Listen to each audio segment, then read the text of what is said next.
Mike Gerber for the state of Texas. And where is Mr. Rodas? He's walking right up, Judge. Come forward, please. Michael J. Sawyer for the defense. And are you Mr. Rodas? Stand Yes, up. ma'am. Yes, Judge.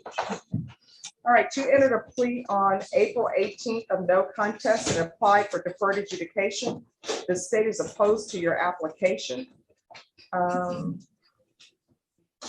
state is proceeding on the lesser included offense of possession with intent to deliver controlled substance, penalty group 1, 4,200 grams.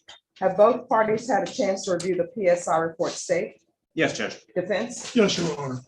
Any objections to the PSI report, state? None, Judge. Defense? None is factually correct, Your All Honor. right. Any witnesses, state? None. Defense? Sean Rodas. All right, Mr. Rodas, can you raise your right hand for me, please? Do you solemnly swear or affirm the testimony you give will be the truth and nothing but the truth, so help you God? Yes. All right, you can lower your hand if you could state your name for the record, please. Sean Christopher Rodas. All right, defense? Sean, how old are you? I'm 42 years old. And the judge has before her what's called a pre-sentence investigation. It looked at your background, your education, your life, your criminal history, a lot of personal information about you. All this information is put together, submitted, as the judge has had a chance to review. So in a sense, the judge already knows all about you. There are a few things perhaps that are important as far as time and when your life started changing. You tell the judge, when did your problems first started showing up in your life with your mental problems? Where were you at in your life? High school? Late middle school, right before high school. And when you were first diagnosed, you tell Judge Boyd what kind of problems were isolated. Major depression. And when you're only in junior high school and high school, what was there to be depressed about? Do you know? I moved here from Alabama, and I had maybe one friend. I could say I had one friend in school. Have you been a loner most of your life? Yes. You tell Judge Boyd, what are the various things you were diagnosed with right now as we speak? I'm diagnosed with bipolar disorder, schizophrenia, ADHD, insomnia, and generalized anxiety disorder. And because of these generalized problems you have mentally, are there periods of time when you simply just sit in your apartment and don't go out for days? Yes. When you're in a state of depression, what is it you're worried about? What's going through your mind? It's how worthless my existence is. And my entire family can't stand me. It's like the old saying, we love you, but we really don't like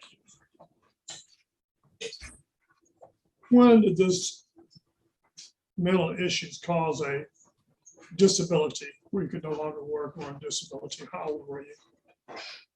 I was 23 years old. Last job was at Burger King.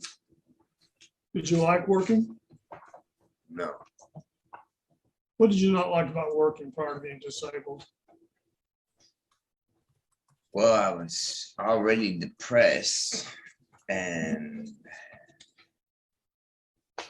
just working at a minimum wage job at Burger King without a college degree, that seemed to be my future, working, flipping burgers for the rest of my life.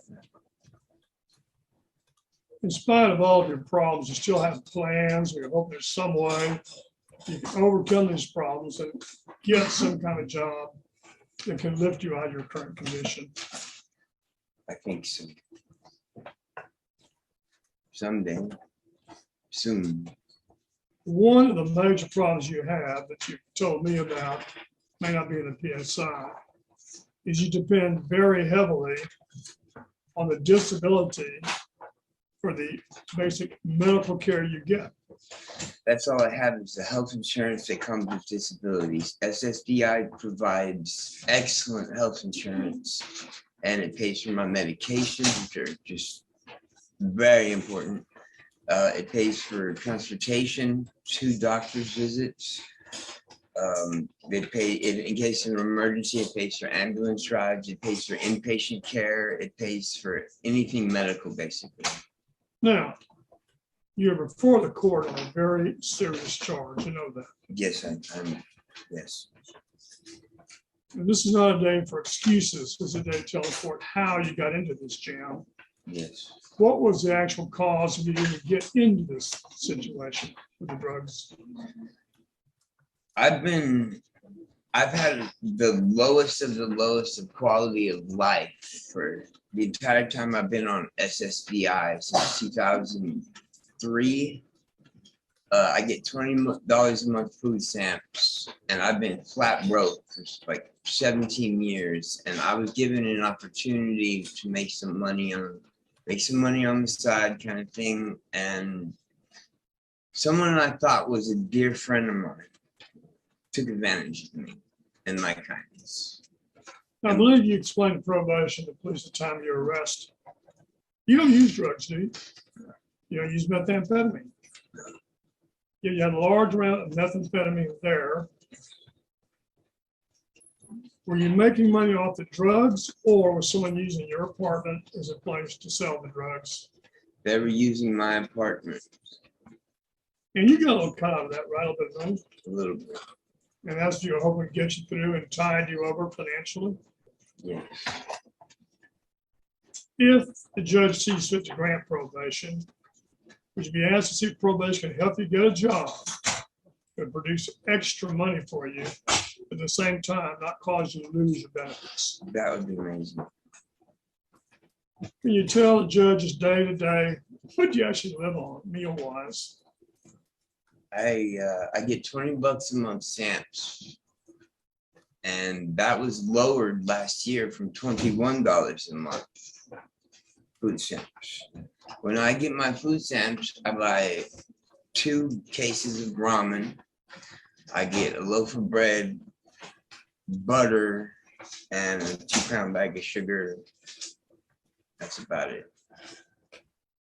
And is there anyone that controls your money, or do you use that money to pay your rent, your bills, and get by? I have a representative payee, which is my mother, and she makes sure rent is paid, things like that, and I'm just flat broke after rent is paid. Yes, sir.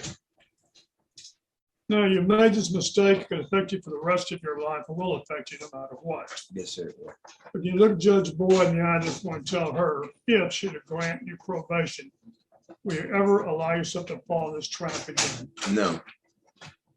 At the end of the day, did you benefit from this or take a huge loss out of this? A huge loss. You didn't have much to start with, did you? No, I did not. And even today, you get around the bus, do you not? The bus. Through my disability, I get a reduced fare via bus card. I have it in my wallet right now. And you've been in probation before, you know how it works. Yes, I do. The judge may impose any conditions that she thinks are necessary and fit, may help you and benefit you. You look at Judge Boyd now, I just want to tell you whatever conditions she imposes upon you today, no matter what they are, you're willing to do those. Yes. To demonstrate to the court you'll abide by all the conditions of probation. Yes, no problem. Do you ever see yourself in a situation back here in front of Judge Boyd again? I'll never be here again. No, no. You want to I have, I'll pass the witness. Nothing from the state, Your Honor. Nothing further, Your Honor. All right, Mr. Arodas, here's your issue, Okay. and this is what the problem is. Yes, ma'am. The problem is the amount of drugs, and I'm not the person who took this plea, I believe it was Judge Angeloni. That's correct, Your Honor. And I reviewed the stipulations that were entered into, and the amount of drugs was 652.63 grams. Yes, ma'am. That's a lot. That is a lot. And while you are saying to the court that you have these financial issues, you're basically preying on other people who have issues by selling them drugs. Okay, you understand? Excuse me. All right, so the court is going to deny your application. The court will find you guilty sentence you to 5 years in prison, give you credit for any time served. There's a $500 fine, time and money to run concurrent. I'm going to show you what's entitled trial court certification of defendant's rights to appeal. Did you have a chance to review that document with your attorney? Did you understand it? Yes. All right, because this is a plea bargain agreement, and actually I've given you less than what you bargained for. You do not have the court's permission to appeal. Because this is a felony conviction, you're not allowed to own or possess any weapons or ammunition. If you have a question over what a weapon or ammunition is, your attorney will let you know. All right, thank you. Thank you, Your Honor. Thank Excuse you. me. Yes, you're excused. Who is here on Tyrese Jackson? All right.